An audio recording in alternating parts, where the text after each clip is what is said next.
संविधान बदल देंगे तो लोकतंत्र को भी खत्म कर देंगे। अगर दोबारा मोदी जी सत्ता में आए तो संविधान को बदल देंगे। इतने 10 साल के कार्यकाल में हम लोगों को कोई राहत नहीं मिली, वो नहीं।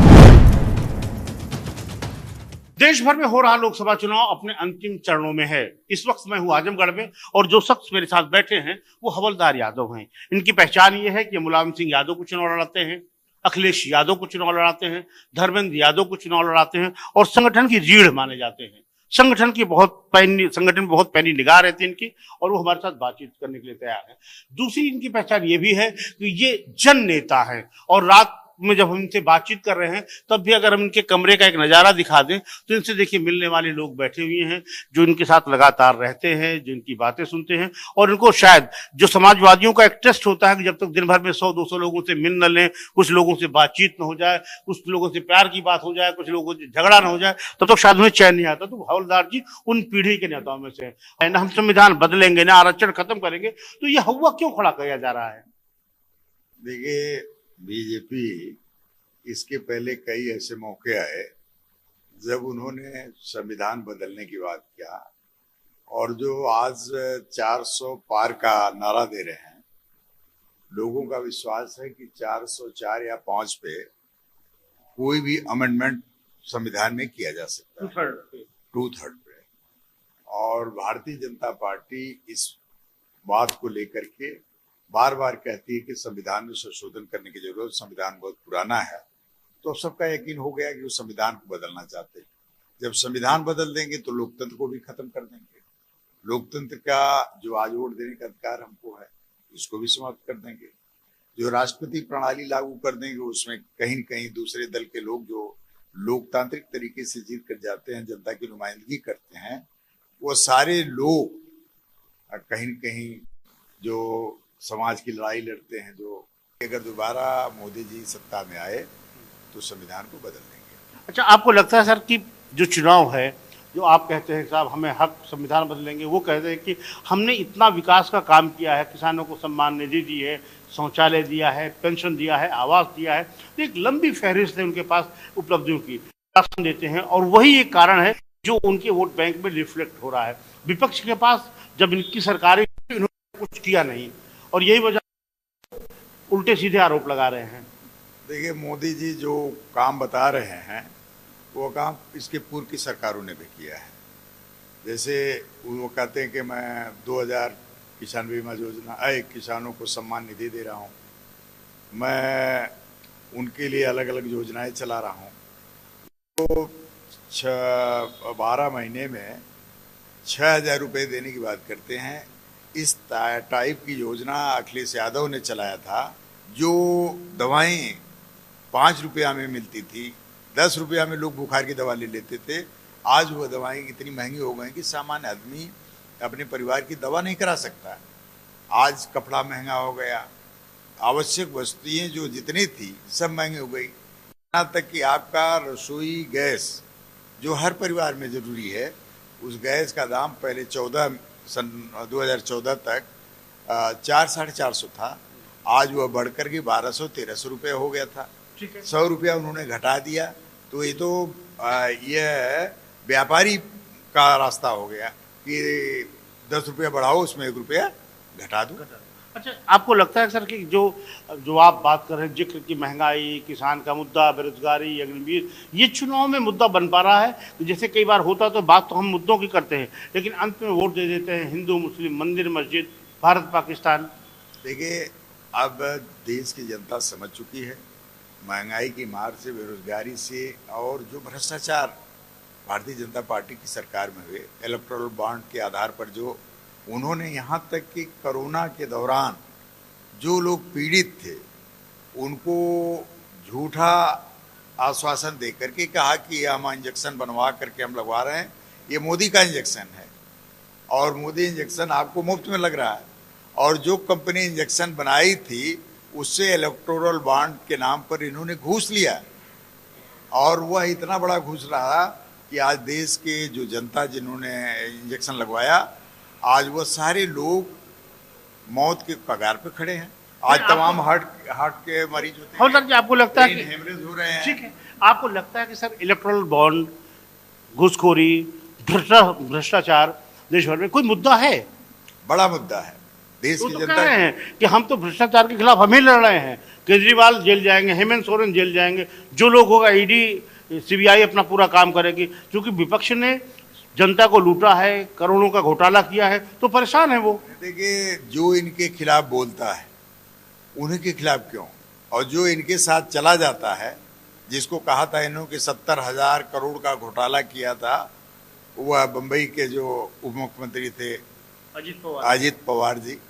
आप बताओ, जब उनके साथ आ जाते हैं तो वॉशिंग मशीन में धुल करके वो साफ हो जाते हैं और उनको ईमानदार बना दिया जाता है।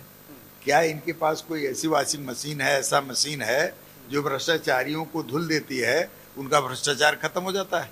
तमाम लोग उनके साथ गए जो भ्रष्टाचारी थे, जिनको उन्होंने भ्रष्टाचारी बताया था, वह लोग उनके पार्टी में गए, उनको उन्होंने ले लिया और कहा कि ये लोग सबसे ईमानदार आदमी हैं। और जो लोग नहीं इनके साथ सटने को तैयार हैं, इनके साथ जाने को तैयार हैं, उनके खिलाफ कार्रवाइयाँ हो रही हैं। सवाल इसका नहीं है, अगर यही सरकार बदल जाए, इंडिया गठबंधन की सरकार बन जाए, तो शायद कोई भी उसके मंत्रिमंडल का बचेगा नहीं जिसके ऊपर ईडी सीबीआई अगर छापे मारेगी, कोई बचेगा नहीं। एक अप्रत्यक्ष रूप से आप एक अप्रत्यक्ष रूप से एक धमकी दे रहे हैं कि वो लोग अगर सरकार बदल गई तो ऐसा हो जाएगा। नहीं, धमकी नहीं दे रहे हैं, जो सही बातें हैं। आप बताइए कि उनकी सरकार में जितने भ्रष्टाचार, राफेल घोटाला कोई मामूली था क्या? राफेल घोटाला तो स्पष्ट। उसमें तो हवलदार जी सुप्रीम कोर्ट ने क्लीन चिट दिया ना। सुप्रीम कोर्ट ने क्लीन चिट दिया, हम उसका स्वागत करते हैं, लेकिन जो बातें आई थी और विदेश में जहाँ से हम राफेल लिए हैं, उस देश के लोगों ने उस पर कमेंट किया, तो ये तो सुप्रीम कोर्ट की अपनी परंपरा है, अपना नियम कानून है, उसके अनुसार कर दे रहा है। लेकिन जो रिकॉर्ड सुप्रीम कोर्ट ने मांगे, कहाँ वो दे पाए? इस परिस्थितियों में उनको सुप्रीम कोर्ट ने वरी किया है, लेकिन सबूतों के अभाव में। लेकिन सबूत अभी जिंदा हैं कि आज इस तरह की घटनाएं तमाम ऐसी हुई जिसमें इन लोगों की संलिप्तता रही है। अच्छा हवलदार जी, आपने मुलायम सिंह यादव को चुनाव लड़ाया, अखिलेश यादव को चुनाव लड़ाया, धर्मेंद्र यादव को चुनाव लड़ा रहे हैं, क्या अंतर देखते हैं? और जो तीनों लोग जो चुनाव लड़े, सबसे बड़ी चुनौती किसके सामने, मतलब आपको लगा कि सबसे चुनौतीपूर्ण चुनाव कौन सा था? देखिए, ये समाजवादियों का गढ़ है आजमगढ़, और यहाँ हमेशा समाजवादी विचारधारा के लोगों ने राजनीति किया, चाहे कम्युनिस्ट विचारधारा के लोग रहे, चाहे सोशलिस्ट विचारधारा के लोग रहे। ये आजमगढ़, मऊ, ये दोनों ज़िले, गाजीपुर, जौनपुर, इधर के ज़िले, हमेशा बलिया, ये सोशलिस्ट विचारधारा के लोगों ने यहाँ राजनीति किया। कभी भी कम्युनिज्म नहीं कर पाया, कम्युनल सोर्सेज नहीं आ पाए, सांप्रदायिक ताकतें नहीं आ पाए। तो ऐसी स्थिति में यहाँ पर भारतीय जनता पार्टी कभी कभार चुनाव जीत गई। नहीं, मैं ये नहीं कह रहा हूं। उससे ठीक है, उसका मैं कह रहा हूँ आपने मुलायम सिंह को लड़ाया, धर्मेंद्र जी को लड़ाया, अखिलेश जी को लड़ाया, तो इन तीनों चुनावों में सबसे बड़ा चुनौतीपूर्ण कौन सा था? देखिए, सबसे बड़ा चुनौतीपूर्ण था नेताजी का जब चुनाव लड़ाया गया, नेताजी को, और उस समय भारतीय जनता पार्टी झूठ के आधार पर, मोदी जी ने कहा था कि हम सबके खाते में 15 लाख रुपया भेजेंगे, हम प्रतिवर्ष 2 करोड़ लोगों को नौकरी देंगे, यानी कि 5 साल में 10 करोड़ की नौकरी देंगे, हम महंगाई कम करेंगे, हम रोजगार का अवसर बढ़ाएंगे, हम देश की सीमाएं सुरक्षित करेंगे, हम भ्रष्टाचार समूल नष्ट कर देंगे, कोई भ्रष्टाचारी रह नहीं जाएगा। उस आधार पर जनता ने उनके झूठ के आधार पर उनको वोट दिया। वह चुनाव कठिन परिस्थितियों में लड़ा गया, जब मोदी के झूठ के आधार पर देश में एक माहौल था। उन्होंने गुजरात मॉडल पेश किया, गुजरात में कोई जाके देखा तो था नहीं, गुजरात मॉडल को मान लिया कि कोई बहुत अच्छा मॉडल है, जहाँ ये 3 बार मुख्यमंत्री हो गए, इसका मतलब बढ़िया काम करते होंगे। वो लोग नहीं जानते कि वहाँ दंगा फैला करके, चाहे गोधरा कांड हुआ, चाहे सारे कांड वो उनके द्वारा कराए गए थे, उस आधार पर वह बार बार सांप्रदायिकता के आधार पर वो मुख्यमंत्री बनते रहे। तो इस आधार पर देश की जनता नहीं समझ पाई और उनके झांसे में आ गई वो चुनाव देश का अलग का चुनाव था और अब देश की जनता इनको दो बार देख चुकी है, अब इनके बारे में समझ चुकी है। इस नाते अब काट की हांडी बार बार नहीं चलने वाली है।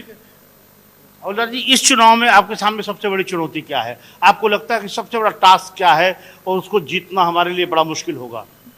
देखिए, इस चुनाव में तो कोई टास्क नहीं, ये जनता लड़ रही है इस चुनाव को।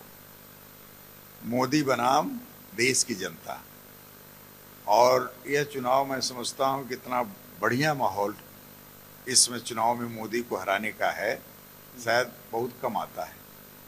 आज चाहे अगड़ा हो, चाहे पिछड़ा हो, चाहे दलित हो, चाहे अल्पसंख्यक हो, सारे लोग अब यह कहने लगे कि मोदी का हटना जरूरी है।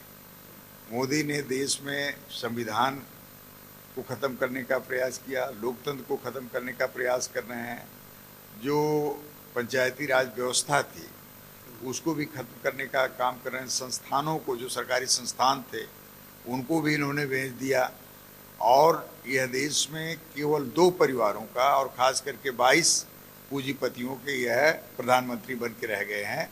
उसमें हम अडानी अंबानी और उनके और जो मित्र हैं 22 लोग, उनके ये प्रधानमंत्री बनकर रह गए हैं। इनको जनता से कोई लेना देना नहीं। जनता लूटी जा रही, जनता मारी जा रही है, जनता का शोषण हो रहा, महंगाई बढ़ रही है, उनके बच्चों की पढ़ाई का इंतजाम नहीं, दवा का इंतजाम नहीं। आज इन परिस्थितियों में देश की जनता ने फैसला लिया है कि सरकार को हटाना, मोदी को हटाना जरूरी हो गया है। ठीक है, आपको लगता है कि ये चीज़ असर कर रही हैं कि जो फैसले लिए जा रहे हैं, मोदी और अडानी अंबानी का जिक्र अब तो प्रधानमंत्री खुद कर रहे हैं, कह रहे हैं कि साहब वो तो टेम्पो में भर भर के पैसे जा रहा है, तो आपको क्यों लगता है अब वो इनका जिक्र क्यों कर रहे हैं सर? अरे, टेम्पो में भर के पैसे भेजने की क्या स्थिति? मोदी जी का यह कहना कि तो जनता का ध्यान बटाना है, पैसा जो भेजेगा ये तो बड़ी बड़ी गाड़ियां बनी है, बड़ी बड़ी गाड़ियों में भेज देंगे। तो ये तो अब जो काम इनके साथ हुआ, जो पूंजीपति इनको पैसा भेजने में जिस तरह से टेम्पो का इस्तेमाल किए होंगे, किस साधन का इस्तेमाल किए होंगे, इनको मालूम होगा। इस नाते वह इस बात को कह रहे हैं। राजीव गांधी तो हमेशा उस बात को कहे, राहुल गांधी कि अडानी अंबानी ही सरकार चला रहे हैं। हाँ, सरकार चला रहे हैं। लेकिन हवलदार जी, आपको लग रहा है कि जो मुद्दे हैं, जो प्रधानमंत्री का भाषण है, जो वो मुद्दों पे आधारित है, पुराने घोषणा पत्र पे बातचीत हो रही है, वो तो कह रहे हैं साहब हमें अगले 100 दिन का हम फुटप्रिंट लेके काम कर रहे हैं, हमें कोई देखना नहीं है, विपक्ष के पास कुछ है नहीं, हम तो जो अपनी उपलब्धियां उस पर चुनाव लड़ेंगे और अगले सरकार बना के अगला काम शुरू करेंगे। उनकी उपलब्धियां यही हैं, उनकी गारंटी है कि बेरोजगारों को और बेरोजगार बनाया जाए, महंगाई बढ़ाई जाए। आज देश में जो नौजवान नौकरियां नहीं पा रहे हैं, दर दर मारे फिर रहे हैं, उनकी हालत क्या है? किसानों को उन्होंने कहा था हम उनकी लागत का दोगुना मूल्य देंगे, लेकिन आज की स्थिति क्या? किसानों को आज जो उन्होंने आंदोलन किया, 700 750 किसान जान से मारे गए। वह कहीं न कहीं या तो आंदोलन में मर गए या तो उनको पुलिस के द्वारा कहीं न कहीं हत्या हुई। तो ऐसी परिस्थितियों में मोदी जी अब जो ये बात कर रहे हैं कि हम सबके लिए भलाई कर रहे हैं, अब जनता, आप जानते हैं कि जनता अब नहीं समझ पा रही है। ठीक है, अच्छा हवलदार जी, आप तो तमाम चुनाव लड़ते लड़ाते रहे, देखा है ये जो प्रतिशत ऑफ वोट का डिफरेंसेज आ रहा है, चुनाव आयोग जो आंकड़ा डाटा जारी करने में देरी कर रहा है और बता रहा बढ़ा दे रहा है, तो क्या ये आपको लगता है इतना ज़्यादा डिफरेंसेज हो सकता है? देखिए, मोदी जी कुछ भी कर सकते हैं, करा सकते हैं, क्योंकि जो लोग पुलवामा की घटना जैसे घटनाएं कारित करा करके आज तक उसकी कोई रिपोर्ट नहीं आई कि आखिर 300 किलो आरडीएक्स आया कहाँ से, कैसे आया, गाड़ी कौन सी थी, तमाम जांचें बैठाई गई, लेकिन उसकी रिपोर्ट नहीं आई। जो शहीदों के नाम पर राजनीति कर सकता है, वोट मांग सकता है, तो ऐसे लोग किसी नाम पर किसी तरह की बात करके वोट मांग सकते हैं। तो मोदी जी की बात को अब जनता नहीं मान रही है। अच्छा हरलाल जी, आपको लगता है कि अगर इंडिया गठबंधन कोई एक कॉमन कैंडिडेट प्रधानमंत्री का देता तो बेहतर था कि सब अपने अपने उस पर चुनाव लड़ें और बाद में तय कर लेंगे? नहीं, ठीक है, लोकतंत्र में होना भी चाहिए। और अक्सर जो गठबंधन की सरकारें होती हैं वो सरकारें जनता के हित का काम करती हैं, और जो एक पक्षी सरकार हो जाती हैं, इसका मतलब ये है कि उनका पूर्ण बहुमत हो जाता है, प्रचंड बहुमत हो जाता है। वह ऐसे ऐसे फैसले ले लगते हैं जो पूंजीपतियों के हित में होते हैं, जनता के हित में नहीं होते। और यह देखा गया 10 साल के अंदर। अच्छा, एक नया ट्रेंड समाजवादियों ने चला दिया है हवलदार जी। अब नया गमछा आप लोगों ने पहन लिया है, क्यों? क्या एक नया फैशन शुरू हो गया समाजवादी पार्टी में? नहीं, ये फैशन के लिए नहीं, ये तो गांव का गमछा माना जाता है, किसान का गमछा है, बेरोजगार का गमछा है, यह छात्रों नौजवानों का गमछा है। ये गमछा पहले किसान मजदूर या लेकर के खेती करता था, रोपाई करता था, जुताई करता था। आज पूरे देश में, पूरे प्रदेश देश में समाजवादी पार्टी ऐसी पार्टी है जो आज किसानों, गरीबों, मजलूमों, मजदूरों की बात करती है। और उस परिवेश में आकर के कि हम उनकी लड़ाई लड़ रहे हैं, जिस तरह से Bharatiya Janata party RSS Bharatiya Janata party का मुखौटा है, हम उस तरह काम नहीं करते। हम जो काम है साफ है कि हम किसान के पक्षधर हैं, गरीब के पक्षधर हैं, हम सामाजिक न्याय के पक्षधर हैं, हम अल्पसंख्यक के खिलाफ जो ये लोग दमन का कार्य करते हैं, हम उसके विरोध में हैं। तो ऐसी परिस्थिति में हम दिखावे के लिए नहीं, बल्कि जनता को हम बताते हैं कि हम आपके लिए लड़ाई लड़ रहे हैं। तो ये नया फैशन मान लिया जाए समाजवादी पार्टी का, जो किसानों, मजलूमों, दलितों, वंचितों की बात करती है, वो आपने एक नया ट्रेंड कर दिया। ये सस्ता है, मोदी जी के कुर्ते सदरी की तरह ये महंगा नहीं है, ये सस्ता है। ये 10 लाख का सूट नहीं है, ये तो मुश्किल से 75 रुपया का मिलता होगा, 7500 रुपये का। ये तो हर आदमी लेके चल सकता है। हम तो चाहेंगे कि मोदी जी भी लेके चलाएं, तब माना जाए देश के असली किसान हैं, गरीब हैं, मजदूर हैं। सर, आप सवाल खड़ा करते हैं कि पिछड़ों की बात करते हैं, भारतीय जनता पार्टी कह रही क्या पिछड़ों की बात? हमने तो पिछड़ा प्रधानमंत्री दे दिया, हमसे ज्यादा हितैषी और पिछड़ों का सोचने वाला कौन होगा? यही है ना, हाथी के दांत दिखाने के और होते हैं और खाने के और होते हैं। मोदी जी हाथी के दिखाने वाले दांत हैं, और जो खाने वाले दांत उनके हैं वो सबके हक का अधिकार को खाने का काम कर रहे हैं। आज आपने देखा, पिछड़ा वर्ग की बात करते हैं, उन्होंने 10% आरक्षण सवर्णों को दिया, इसका हमको विरोध नहीं है। लेकिन अगर उनका बढ़ाया तो उससे उसी तरह पिछड़ों, दलितों का भी आरक्षण बढ़ा देना चाहिए। तो मानते हैं हम पिछड़ों के हितैषी हैं। आज पिछड़ों के आरक्षण के आधार पर आप देखें कोई यूनिवर्सिटीज़ वगैरह में जो भर्तियां हुई हैं, उसमें पिछड़ों को जो अधिकार मिलना चाहिए, शेड्यूल कास्ट के लोगों को जो सीटें मिलनी चाहिए, नहीं मिली। 345 सीटें आईएएस की जो क्लास 1 की सर्विसेज में वह नॉमिनेट उन्होंने किया, उसमें एक भी पिछड़ा दलित नहीं है, एक भी सिंगल नहीं है। तो क्या उनको हम कैसे मान लें कि वो पिछड़ों के तैसी हैं? सर, ठीक है, आपने कहा। हवलदार जी, अगर मैं आपसे पूछूं, इस चुनाव में सबसे बड़ी चुनौती आपके सामने क्या है? देखिए, अब इस चुनाव में हमारे सामने कोई चुनौती नहीं दिखाई दे रही है।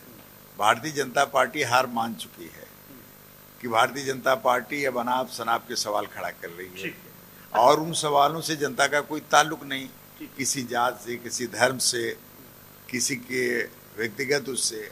ये तो राजनीति में भारतीय जनता पार्टी को ये बताना चाहिए कि अपने 10 साल के कार्यकाल में हमने कौन सी योजनाएं लागू किया, कौन से ऐसे बड़े काम किया जिस देश के हित में है, जनता के हित में है, ये बता ही नहीं पा रही है। ठीक है। अच्छा, समाजवादी पार्टी के भी तमाम नेता जानना चाहते हैं कि वो कौन सा मोहनी है जो हवलदार यादव ने पिला रखा है नेताओं को, अपने अध्यक्ष को, राष्ट्रीय अध्यक्ष को, कि जब जो चाहते हैं वो अध्यक्ष बने रहते हैं और जो चाहते हैं वो करवा लेते हैं संगठन में। देखिए, अब मोहनी से नहीं मुहा जा सकता। अब ढोंग आडंबर का समय खत्म हो रहा है। ये कर्म से, कार्य से, मेहनत से आदमी ज़्यादा दिन तक रह सकता है। और यह निश्चित तौर पर हम लोग प्रयास करते हैं कि राष्ट्रीय अध्यक्ष जी ने जो जिम्मेदारी दिया है उसका निर्वहन किया जाए। ठीक है। एक आखिरी सवाल है, सर, आप भी चुनाव प्रचार में लगे हुए हैं, जो परसेंटेज ऑफ पोल मतदान का प्रतिशत कम हो रहा है, क्या वह एक चिंता का विषय है और आपको लगता है कि मतदाता निराश हुआ है? देखिए, ये बात तो आपने बड़ी बात कहा, और ये निश्चित तौर पर मोदी सरकार से जो अपेक्षाएं आम आदमी की थी वो उनके हाथ निराशा लगी, और वह जो उनके सपोर्टर थे, वह सपोर्टर या कार्यकर्ता, वह नेता, आज वह लोग कहीं न कहीं इस बात से परेशान हैं कि इतने 10 साल के कार्यकाल में हम लोगों को कोई राहत नहीं मिली। वो निराश हैं, हताश हैं। इस नाते जो उनका वोट देने दिलाने का जो जज्बा रहता था वो कम हुआ, और इस नाते परसेंटेज घट रही। तो ये आपको लगता है ये बढ़ना चाहिए? क्या बढ़ना? मतलब इसको लोगों को निकलना चाहिए वोट डालने अपने हक के लिए। हाँ, तो ये तो है, जो उनको हटाना चाहते हैं वो सब लोग वोट डालने जा रहे हैं, बड़ी संख्या में वोट डाल रहे हैं।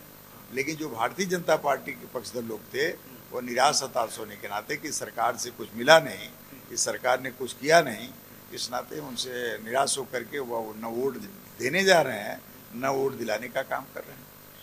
बहुत बहुत धन्यवाद। तो ऐसे हवलदार जी जो चुनाव में व्यस्त हैं, दिन रात प्रचार कर रहे हैं, साफ तौर पे कहा कि सबसे बड़ी चुनौती इनके सामने यही है कि अगर पिछड़ों को जागरूक कर दिया जाता है तो वे अपने हक की लड़ाई स्वयं लड़ लेंगे, और यह चुनाव इन्होंने कहा कि जनता लड़ रही है, इसलिए इनके सामने कोई चुनौती नहीं है। कैमरामैन वाहिद के साथ अखिलेश मिश्र, जनतंत्र टीवी, आजमगढ़। संविधान बदल देंगे तो लोकतंत्र को भी खत्म कर देंगे। अगर दोबारा मोदी जी सत्ता में आए तो संविधान को बदल देंगे। इतने 10 साल के कार्यकाल में हम लोगों को कोई राहत नहीं मिली, वो नहीं।